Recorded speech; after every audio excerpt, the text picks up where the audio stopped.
જય માતાજી, જય શ્રી કૃષ્ણ। કેમ છો બધા યુટ્યુબ ફેમિલી મિત્રો? મજામાં ને?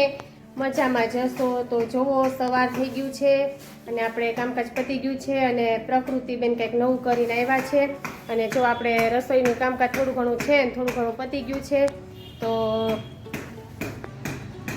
જો મમ્મી બધા આપણે પાપડ ભરીને મૂકી દેવું થોડા ઘણા, બેનના બધા અપાઈ ગયા છે તો જો હવે મમ્મી સરસથી કોથળી હરખી હકેલીને મૂકી દે કા।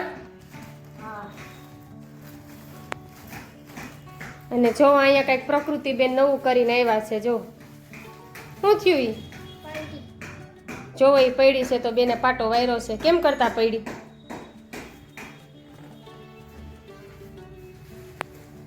જો પ્રકૃતિબેન અહીંથી નામ લહરી ગયા છે।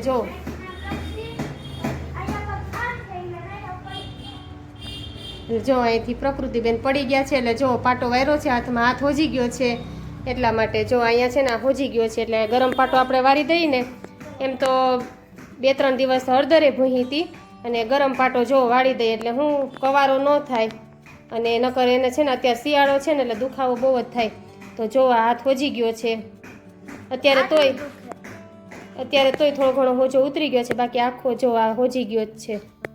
જો તોય આપણે એક્સરે પડાવ્યો છે, હવે એક્સરેમાં શું આવે એ જોવાનો છે તો બેન જો પાટો વારીને બેસી ગયા છે। તો જો આપણે સાંજની રસોઈ કરવા વળગી ગયા છીએ। જો પ્રકૃતિબેને છે ને કોથળીનો શેક પણ કર્યો હતો, પછી મીઠાનો શેક કર્યો, કોથળીનો શેક કર્યો, પણ બેનને ફેર પડ્યો નહીં। ત્યાર પછી જો હળદર પણ લગાવી હતી આપણે હાથમાં, કોથળીનો શેક કર્યો, ત્યાર પછી રીતના હળદર આપણે ગરમ કરીને લગાડી હતી, નિમક શેક નાખી અને હળદરને ગરમ કરીને આપણે લગાડીએ ને તોય અને 3 દિવસ તો મળ ઉતારી આપણે બધા એમ કે મળાઈ ગયું હોય ને તો મળ ઉતારી લેવાય, પણ કાંઈ ફેર પડ્યો નહીં। તો આજે આપણે બનાવવાના છે બટેટા પૌવા, સાંજે પ્રકૃતિબેનનું મનપસંદ। તો આપણે જો બટેટા બાફા મૂકી દીધા છે, પૌવાને આપણે સરસથી ધોઈ લઈએ, ચાલો મરચાંની કટકી કરી લઈએ, ત્યાર પછી ધાણા ભાજી સુધારી લઈએ, સરસથી બટેટા પૌવા બનાવી લઈએ। અને આજે તો સવારમાં વિડીયો થોડોક બનાવ્યો હતો, ત્યાર પછી બપોર પછી તો આપણે કંઈક ટાઈમ નહોતો મળ્યો કેમ કે હોસ્પિટલમાં દોડાદોડીમાં હતા એટલા માટે। કાલે હજુ પાછું જવાનું છે એટલે થોડુંક સેટિંગ આપણે ચેન્જીસ થઈ જાય, બધું આમ તેમ થઈ જાય। તો ચાલો હવે નવા વિડીયો તો તમને આવે જ છે તો બન્યા રહેજો, આપણે થોડી ઘણી વાતો થોડી ઘણી કરી લેશું। તો ચાલો વિડીયોમાં છેક સુધી બન્યા રહેજો।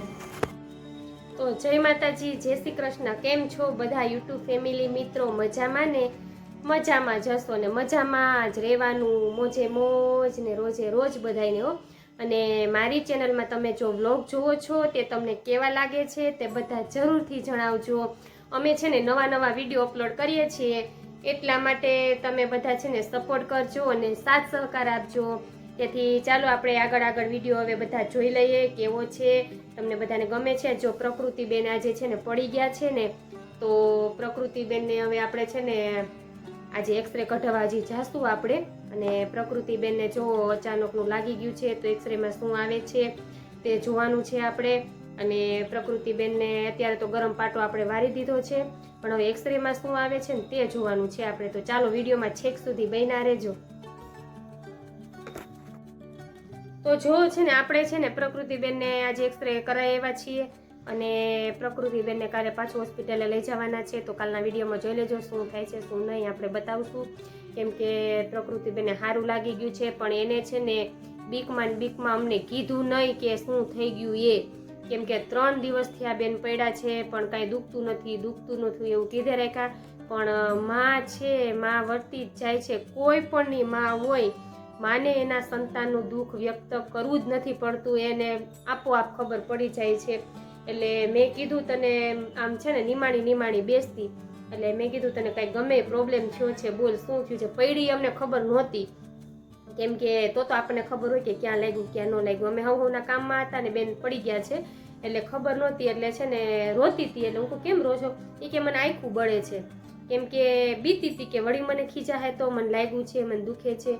પછી હું રસોડામાં કામ કરતી હતી ને ત્યાં રસોડામાં કામ કરતી હતી ને એટલે સાઈડની રૂમમાંથી નીકળીને આમાં પોતે છે ને બામ ભૂસતી નીકળી એટલે ક્યારે હું એને કોઈ દીક પગ દુખતા હોય બામ ભૂસતી હોય ને તો એમ કે ના મને ન ગમે। આ કેમ આજે બામ ભૂસે, કાંઈ લાગ્યું લાગે કે શું થયું છે? હું અહીં આવ તને શું થયું? તો કે કાંઈ નહીં મમ્મી કાંઈ નહીં, કે બોડી લોશન લગાડું છું. હું બોડી લોશન નથી, બામની સુગંધ આવે છે. તે કેમ હાથે બામ લગાડતો, તને દુખે? મને બતાવી તો. બતાવ્યો ને તો હાથ ખોજી ગયેલો હતો. હું કહું ક્યાં પડી, કેવી રીતના પડી? કે કાંઈ નહીં મમ્મી, હું અહીંયા પડી ગઈ ને તો મને જરીક હાથ દુખે છે. અને બીજે દિવસે મેં જ્યારે જોયું ને ત્યારે આખા ગોઠણ પણ થઈ ગયા છે ઓલા, એટલે બહુ સારું લાગી ગયું છે બેનને. એટલે માં છે ને એ માં વસ્તુ એવી છે કે સંતાનને કેવું ના પડે, એનું મન સમજી જાય છે, એનું હૃદય સમજી જાય છે. માં એવી વસ્તુ છે ને માં તમને પ્રેમ કરે ને એ નિસ્વાર્થે તમને પ્રેમ કરતા હોય છે. જોજો તમે મેરેજ થઈ ગયા હોય, તમારે કોઈ પણ જેન્ટ્સ હોય એને ઘરવાળા આવી ગયા હોય તો એની વાઈફ ગમે એમ બોલતા હશે ને તો માં દીકરા વિશે કોઈ દિવસ ખરાબ નહીં બોલે, કે દીકરી વિશે કોઈ દિવસ ખરાબ નહીં બોલે. કોઈ પણની માં હોય છે, કેમ કે નિસ્વાર્થપણે આપણને એક જ વ્યક્તિ છે એ આપણને પ્રેમ કરતી હોય છે, સાથ સપોર્ટ આપતી હોય છે, સહકાર આપતી હોય છે, તો તે છે આપણી માં. જનિતા જેવું તો કોઈ દિવસ થયું નથી અને થાય પણ એમાં તો ભગવાને હાથ ધોઈ નાખ્યા કે માં નથી કહેતા, માં ને બીજા બધા વગડાના વાહ, એવું છે. એટલે માં છે ને તમારે માને એમ નથી કેવું પડતું. આપણે બેઠા હોય ને તો માં એમ કે કેમ બેન આજે મૂંઝાઈ ગયેલ, કઈ થયું છે, શું થયું છે મને કે. માં એમ પૂછે છે, બીજા વ્યક્તિ એમ કે હોબળું ચડાવીને બેઠી છે, પણ માં છે ને એમ કે કાંઈક દુઃખમાં લાગે છે મારી દીકરી, કંઈક મૂંઝાઈને બેઠી છે મારી દીકરી, એને એવું થાય છે. બાકી કોઈ પણ આપણું દુઃખ સમજી નથી શકતું માં સિવાય, એટલું યાદ રાખજો.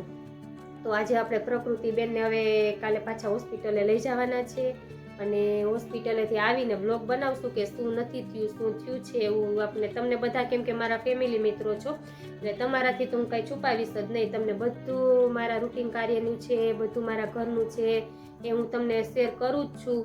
તો બસ અવાનવા વિડીયો જોવા માટે તમે મારી ચેનલને છે ને લાઇક, શેર અને સબસ્ક્રાઈબ કરવાનું તો ભૂલતા જ નહીં હો. તો ચાલો, તમને મારો વિડીયો કેવો લાગ્યો છે તો જરૂરથી જણાવજો.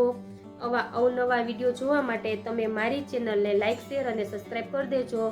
તો આપણે છે ને રાતે લાઈવ પણ આવીએ છીએ. હમણાં 5-6 દિવસથી આપણે લાઈવ ચાલુ કર્યું છે, તો બધા છે ને રાત્રે આપણે 10 વાગે લાઈવમાં આવીએ છીએ. તો બધા લાઈવમાં પણ મને સપોર્ટ કરજો, સહકાર આપજો. તો ચાલો આપણે જય માતાજી, જય શ્રી કૃષ્ણ અને બધાને બાય બાય.